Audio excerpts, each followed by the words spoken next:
لوگ کہتے ہیں سفر کا مہینہ نحوست لاتا ہے، مصیبتیں بڑھتی ہیں، شادیاں ٹوٹ جاتی ہیں اور سفر خطرناک ہوتا ہے۔ زمانہ جاہلیت میں عرب اس مہینے کو بدقسمتی کا مہینہ مانتے تھے۔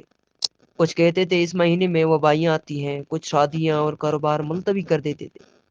یہ عقیدہ نسلوں سے چلتا آ رہا تھا اور لوگوں کے دل خوف سے بھرے رہتے تھے۔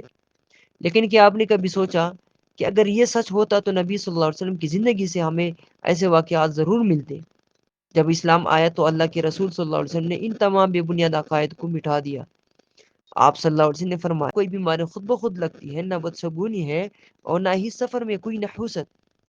قرآن کہتا ہے ہمیں صرف وہی پہنچتا ہے جو اللہ نے ہمارے لیے لکھ دیا ہے، یعنی نحوست وقت یا مہینے میں نہیں بلکہ اللہ کے حکم اور ہمارے اعمال میں ہے۔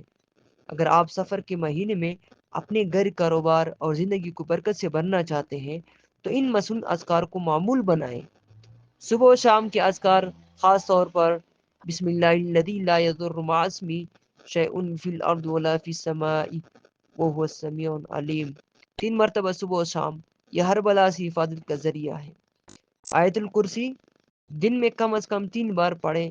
گھر اور مال و جان کی حفاظت کے لیے سورہ فلق اور سورۃ الناس صبح و شام 3 مرتبہ پڑھ کر خود پر دم کرے، یہ ہر حسد، جادو اور شر سے بچاتی ہے۔ درود شریف کثرت سے پڑھے، اس سے دل میں سکون اور زندگی میں برکت آتی ہے۔ یہ سب اذکار صرف سفر ہی نہیں بلکہ سال کے ہر دن کے لیے ڈال ہے۔